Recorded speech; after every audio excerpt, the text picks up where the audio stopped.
France. The fog came first, dense, impenetrable, rolling through the valleys like something alive. It swallowed the fields, the villages, the narrow roads where American tanks waited in silence. Lieutenant Colonel Creighton Abrams stood in the turret of his Sherman, watching nothing.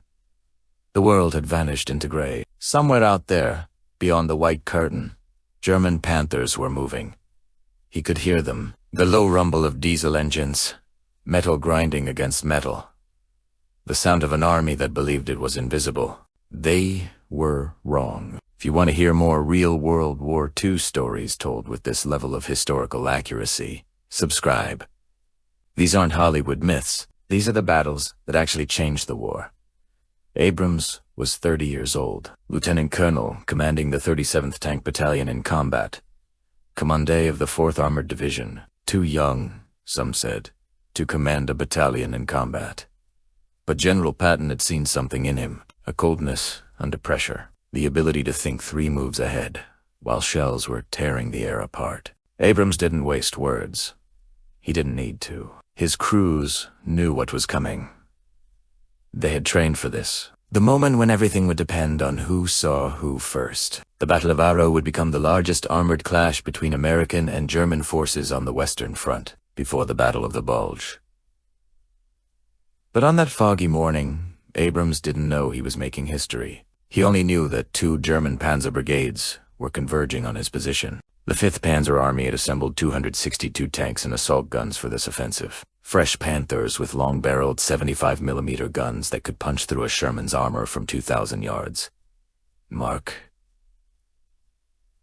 Panzers, with experienced crews, self-propelled assault guns designed to break defensive lines. Against them, Abrams commanded 1 tank battalion, the 37th Tank Battalion, part of Colonel Bruce Clark's combat command. They had fewer than 70 Shermans. Most mounted short-barreled 75mm guns that struggled to penetrate a Panther's frontal armor, even at point-blank range. On paper, it was suicide.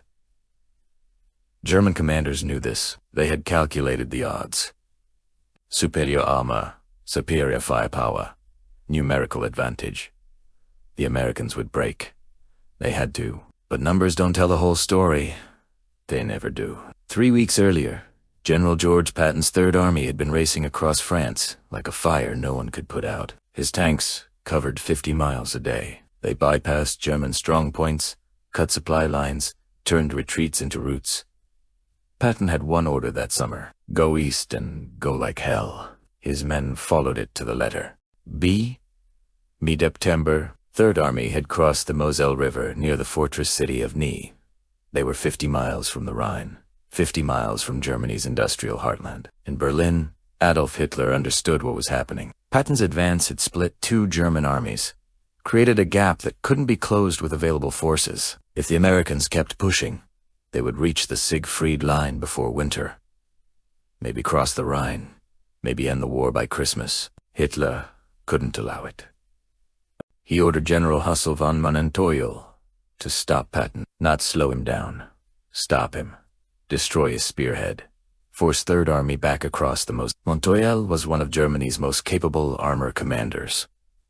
He had learned his trade on the Eastern Front, where panzer divisions fought battles of annihilation against Soviet tank armies. He knew how to coordinate armor, infantry, and artillery, how to exploit terrain, how to hit an enemy where they were weakest. But Montoya also knew he was being handed an impossible task with inadequate resources.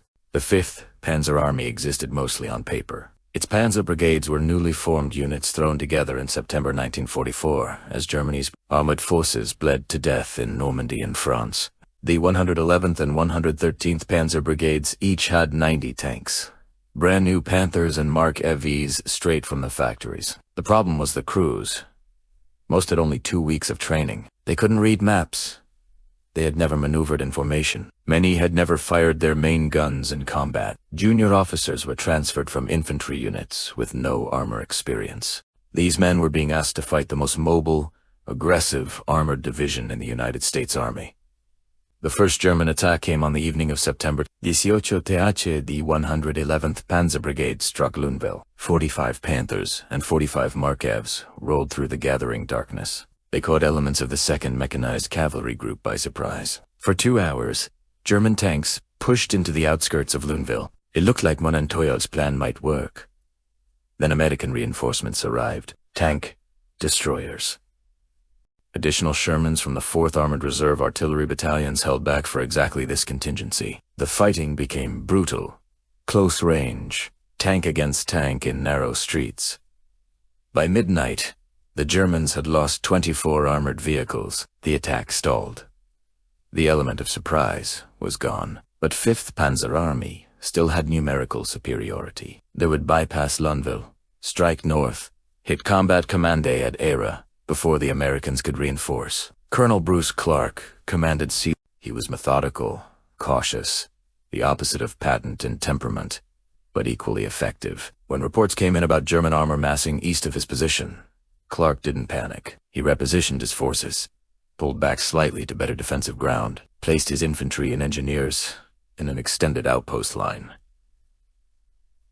Tank destroyers went to the flanks. Shermans took up hold-down positions on low ridges where they could fire from cover. Artillery registered pre-planned targets on every road and approach. Clark was preparing to fight outnumbered. He was preparing to win anyway. The key was terrain. The land around Arar consisted of gently rolling hills and small patches of forest. Open fields, good for farming, terrible for attacking tanks. Every ridge offered a firing position, every depression a place to hide. Clark positioned his Sherman so they could see the German approaches, but remain invisible until the last moment. He coordinated with Major General Raymond Casada's 19th Tactical Air Command. When the weather cleared, P-47 Thunderbolts would be overhead within minutes. Until then, Clark would rely on his tanks and the men who crewed them. Abrams commanded the 37th Tank Battalion under Clark.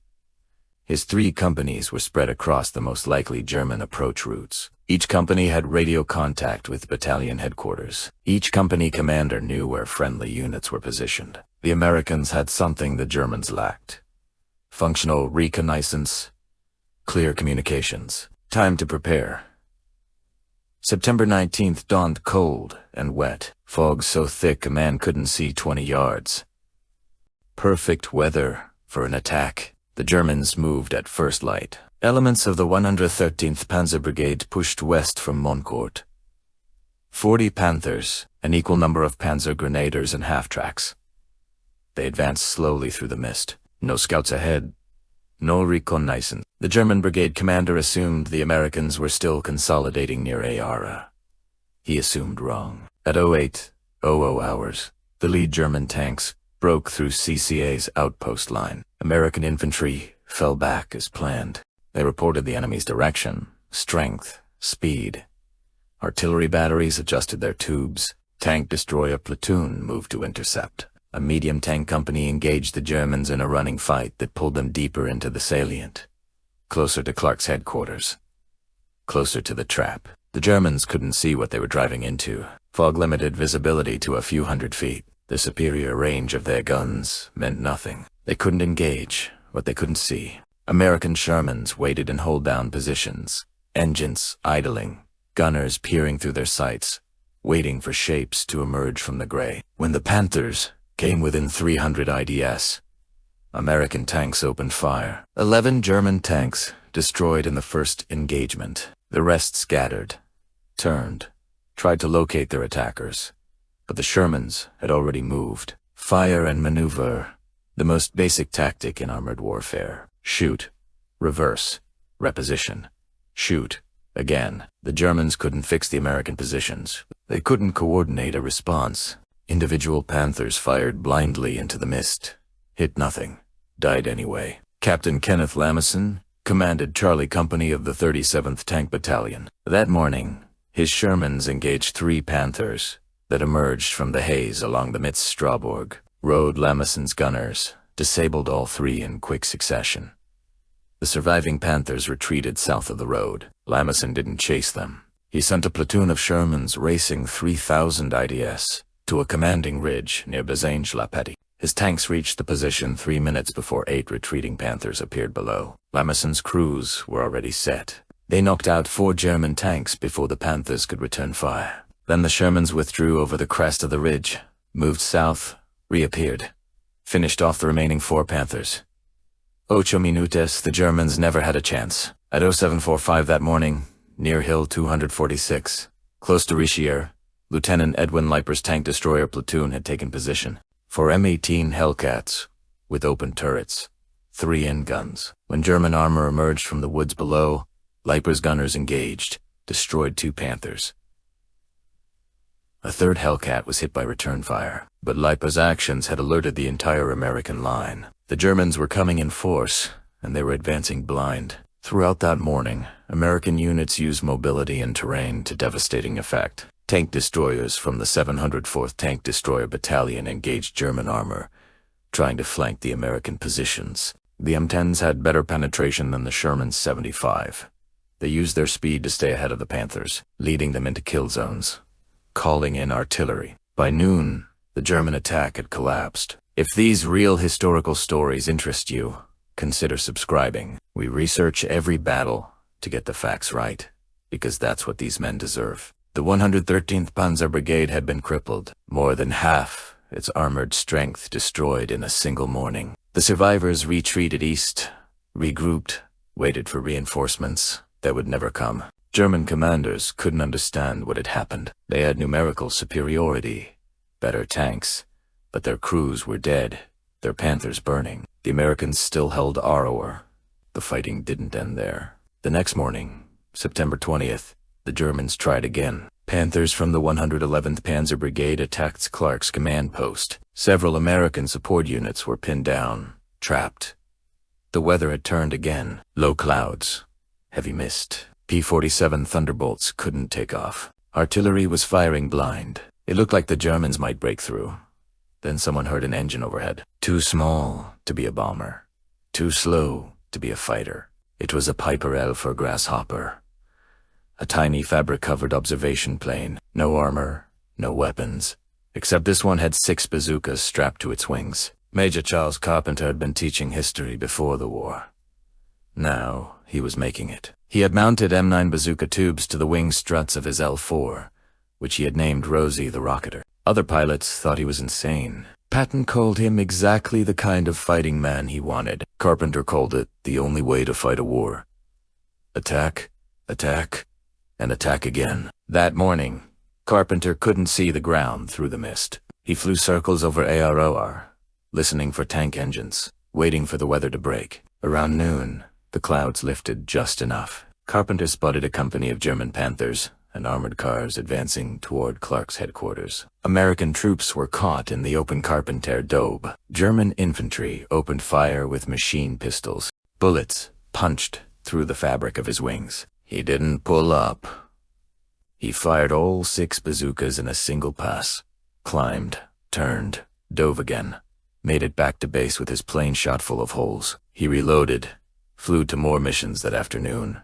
16 bazooka rockets total, diving through ground fire each time, attacking tanks from an unarmed observation plane. When it was over, Carpenter was credited with destroying 2 Panther tanks and several armored cars. More importantly, his attacks had forced the German formation to scatter. The trapped American units escaped. Clark's headquarters held. After that day, the Germans started shooting at every Elfer they saw. They had learned the hard way that in Patton's Third Army, even the reconnaissance pilots wanted to kill you. The battle continued for 9 more days. The Germans committed the 11th Panzer Division, a veteran unit that had fought across Russia and France. They attacked repeatedly, lost tanks every time. American artillery tore them apart. P-47s hunted them when the weather cleared. The terrain worked against them. The Americans knew every ridge, every depression, every kill zone. On September 29th, the Germans made their last attempt. They threw everything they had left at Hill 318 south of Aroer. The Americans held, called in artillery, waited for the sky to clear. When it did, P-47 Thunderbolts appeared overhead. Dive bombers loaded with rockets and 500-pound bombs. They destroyed 23 German tanks in a single afternoon, scattered the infantry, forced the survivors back to their starting positions. That was the end. 5th Panzer Army had committed 262 tanks and assault guns to the Battle of Aroer. 86 were completely destroyed. 114 were damaged or broke down. only 62 remained operational. Combat Command.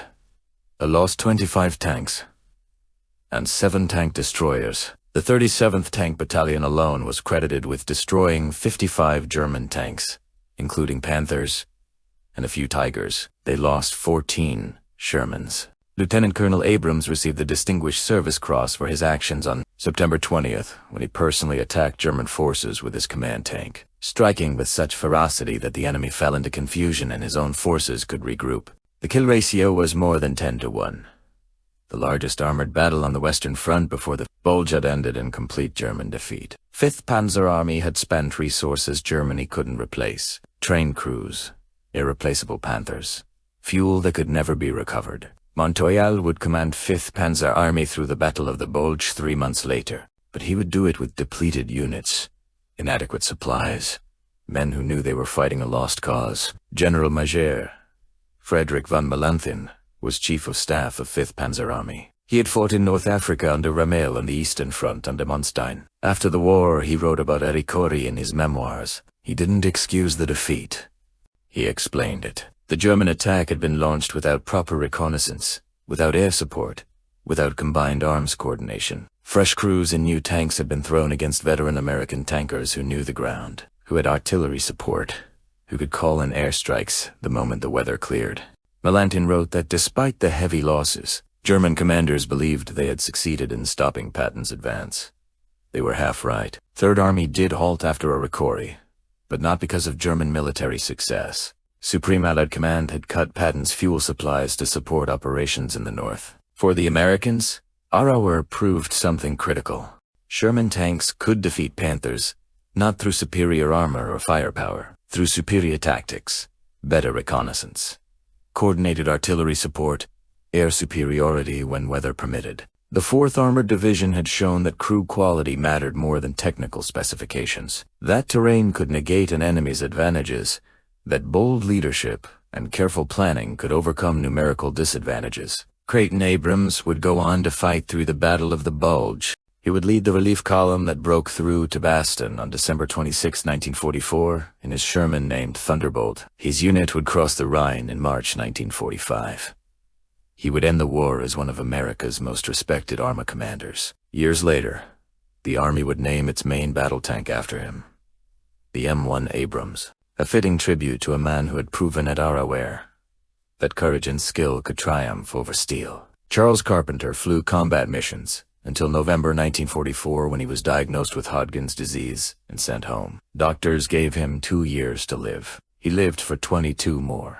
Returned to teaching history at Urbana High School in Illinois. Told his students that his idea of fighting a war was to attack, and then attack again. Some people thought he was crazy. Patton thought he was exactly right. The battle faded from memory, overshadowed by larger engagements. Normandy, the Bulge, the Rhine crossings. But military historians understood its significance. Erika demonstrated principles that would govern armored warfare for the rest of the war. Reconnaissance, combined arms coordination, air-ground, integration, defensive use of terrain. These weren't abstract concepts. They were the difference between victory and defeat. The men who fought at Arrowwood scattered across America after the war, back to farms and factories and small towns. They would marry, have children, tried to forge it. Most never talked about it. What was there to say? They had been young once.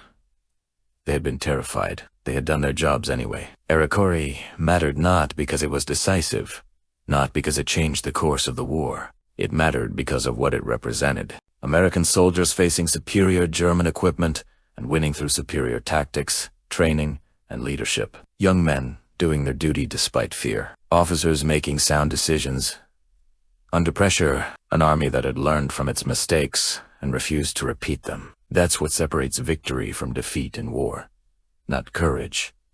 Both sides have that. Not equipment that can be overcome. What matters is preparation, leadership, the willingness to adapt, to learn, to do whatever it takes to complete the mission and bring your people home. The Lorraine countryside holds its secrets quietly. Memorials mark where men fell, the villages rebuilt, the forests regrown. But every September, when mist rolls through those valleys, like it did that morning in 1944, the ground remembers the fields where Shermans and Panthers fought at 300 yards, the ridges where tank destroyers waited in ambush, the sky where a teacher in an unarmed plane attacked German armor with bazookas. Because that's what the moment demanded. Arawa. September 1944. 14 Shermans lost, 55 German tanks destroyed. A forgotten battle that deserves to be remembered. Not for glory, not for propaganda, but because it happened, because men fought there, because some of them died there. Because it mattered. The survivors understood something that no one else could. They had stood when it mattered. They had fought when it counted. And because they did, because thousands of others like them did the same across Europe and the Pacific, the war ended. The killing stopped. The survivors came home. That had to be enough. That was enough. Remember them. This story was researched and written with artificial intelligence support, but every fact, date, and detail has been verified and curated by a human historian.